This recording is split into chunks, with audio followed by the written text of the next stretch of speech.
매달 아무것도 안 했는데 통장에 배당금이 꽂힙니다. 그것도 연 10%가 넘는 고배당으로 말이죠. 이런 월배당 ETF에 지금 무려 59조 원이 넘는 돈이 몰렸습니다. 2년도 안 되는 사이에 규모가 3배 넘게 불어난 겁니다. 젊은 직장인부터 은퇴를 앞둔 분들까지 다들 이제 월급 말고 월배당이라며 여기에 올라탔죠. 그런데 이 뜨거운 인기의 한복판에서 금융감독원이 조용히 소비자 경보를 냈습니다. 대체 왜일까요? 오늘 저는 이 매달 꽂히는 달콤한 배당의 상당 부분이 사실은 여러분이 넣은 원금을 다시 꺼내서 돌려주는 것일 수도 있다는 조금 불편한 이야기를 하려고 합니다. 요즘 유행하는 커버드콜 월배당 ETF가 예전의 ETF와 무엇이 다른지, 그리고 그 높은 배당률 뒤에 어떤 함정이 숨어 있는지 차분하게 파헤쳐보겠습니다. 먼저 많은 분들이 이렇게 생각하실 겁니다. ETF는 다 비슷한 거 아니야? 그리고 배당 많이 주면 무조건 좋은 거 아니야? 바로 이 두 가지 생각이 오늘 우리가 깨야 할 통영입니다. 결론부터 말씀드리면 옛날 ETF와 요즘 ETF는 완전히 다른 물건이고 세상에 공짜 배당은 없습니다. 그럼 먼저 예전의 ETF가 어떤 물건이었는지부터 보겠습니다. ETF의 원조, 그러니까 1세대 ETF의 핵심은 아주 단순했습니다. 바로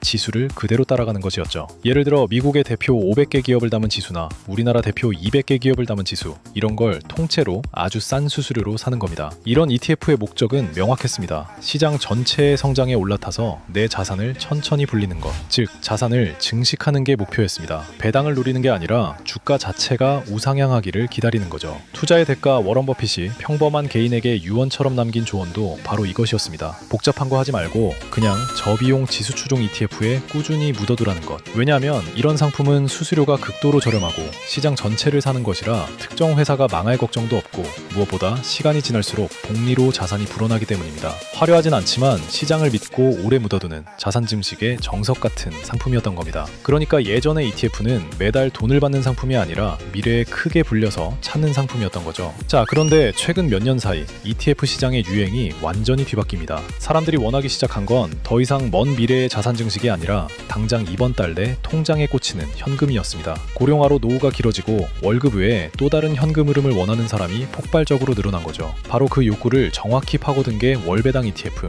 그 중에서도 커버드콜 ETF입니다. 매달 따박따박, 그것도 연 10%가 넘는 고배당을 준다고 광고하니 돈이 몰릴 수밖에 없었습니다. 특히 결정적인 촉매가 하나 있었습니다. 바로 연금 계좌입니다. 이 상품들을 연금저축이나 퇴직연금 계좌에서 사면 배당에 붙는 세금을 나중으로 미룰 수 있고 실제로 연금으로 받을 때는 훨씬 낮은 세율만 내면 됩니다. 그러다 보니 노후 현금 흐름을 원하는 은퇴 세대에게 그야말로 폭발적인 인기를 끌었습니다. 실제로 최근 한 달 동안 가장 많은 돈이 몰린 상품에는 단 한 달 만에 2천억 원이 넘는 자금이 쏟아져 들어오기도 했습니다. 바야흐로 월급 대신 월배당의 시대가 열린 것처럼 보였습니다. 그런데 여기서 우리는 아주 중요한 질문을 던져야 합니다. 대체 이 돈은 어디서 나오는 걸까요? 바로 여기서부터가 오늘의 진짜 핵심입니다. 커버드콜이라는 이름의 정체를 알아야 합니다. 커버드콜은 쉽게 말해 내가 가진 주식이 앞으로 더 오를 수 있는 권리를 남에게 팔아넘기고 그 대가로 지금 당장 현금을 받는 전략입니다. 이 지금 받는 현금을 옵션 프리미엄이라고 부르는데 커버드콜 ETF는 바로 이 프리미엄을 모아서 매달 배당으로 나눠주는 겁니다. 언뜻 좋아 보이죠? 가만히 있어도 매달 프리미엄이 들어오니까요. 하지만 여기엔 치명적인 대가가 있습니다. 주가가 크게 올라도 그 상승분을 온전히 내 것으로 가져올 수 없다는 겁니다. 오를 권리를 이미 팔아버렸으니까요. 반대로 주가가 떨어질 때는 그 손실은 고스란히 내가 다 뒤집었습니다. 상승은 막혀있고 하락은 열려있는 이른바 비대칭적인 구조인 거죠. 금융감독원이 소비자 경보에서 지적한 게 바로 이 부분입니다.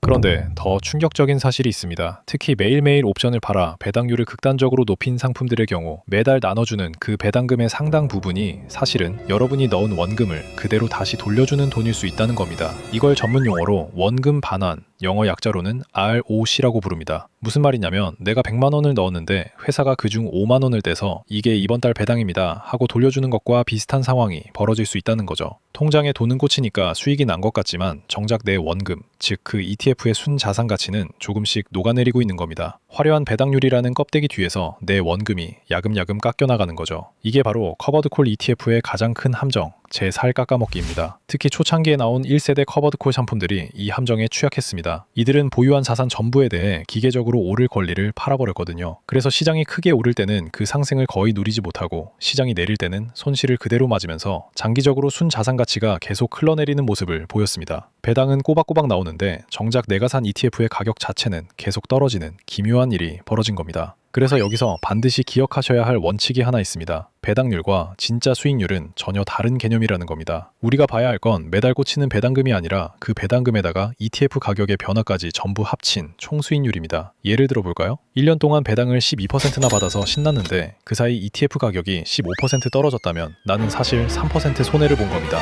배당은 분명 받았는데 전체로 보면 마이너스인 거죠. 그런데 배당금이 통장에 찍히는 그 숫자에 취해서 정작 녹아내리는 원금은 못 보는 경우가 정말 많습니다. 금융감독원이 상품 이름에 붙은 목표 배당률은 반드시 준다고 약속한 확정 수익이 절대 아니다 라고 콕 집어 경고한 이유가 바로 이겁니다. 목표는 말 그대로 목표일 뿐 시장이 나쁘면 그 배당의 질은 얼마든지 나빠질 수 있으니까요. 자, 그런데 여기서 오해하시면 안 됩니다. 그렇다고 커버드콜 ETF가 무조건 나쁜 사기 상품이라는 뜻은 결코 아닙니다. 시장도 이런 1세대의 한계를 알고 계속 진화해 왔습니다. 요즘 나오는 2세대, 3세대 커버드콜 상품들은 훨씬 더 영리해졌습니다. 예전처럼 보유자산 전부에 대해 무조건 권리를 파는 게 아니라 그 일부에 대해서만, 그것도 시장 상황에 따라 유동적으로 조절합니다. 시장이 오를 것 같으면 파는 비중을 줄여서 상승의 과실을 더 챙기고, 시장이 불안하면 더 팔아서 배당 재원을 확보하는 식이죠. 덕분에 배당을 받으면서도 어느 정도 주가 상승에는 참여할 수 있게 개선된 겁니다. 그러니 커버드콜이라고 다 같은 커버드콜이 아니라 매일 옵션을 파는 상품인지 일주일 단위로 파는 상품인지 세대와 전략에 따라 완전히 다른 상품이라는 걸 반드시 아셔야 합니다. 이름만 비슷하다고 성격이 같은 게 절대 아닙니다. 자, 정리하겠습니다. 매달 꽂히는 고배당 ETF에 59조가 몰렸지만 그 화려함 뒤에는 우리가 반드시 알아야 할 진실이 있었습니다. 첫째, 커버드콜의 높은 배당은 주가 상승을 포기한 대가이자 때로는 내 원금을 돌려받는 것에 불과할 수 있다는 것. 둘째, 그래서 배당률이 아니라 가격 변화까지 합친 총 수익률을 봐야 한다는 것. 셋째, 그럼에도 상품마다 전략이 천차만별이라 무작정 배당률만 보고 사서는 안 된다는 것입니다. 그래서 여러분이 커버드콜, 월배당 ETF를 고르실 때 딱 세 가지만 기억하세요. 하나, 배당률이 아니라 총 수익률을 보세요. 통장에 꽂히는 돈이 아니라 내 원금까지 합친 전체 성적표를 봐야 합니다. 둘, 그 배당금이 어디서 나오는지 확인하세요. 진짜 수익에서 나오는 건지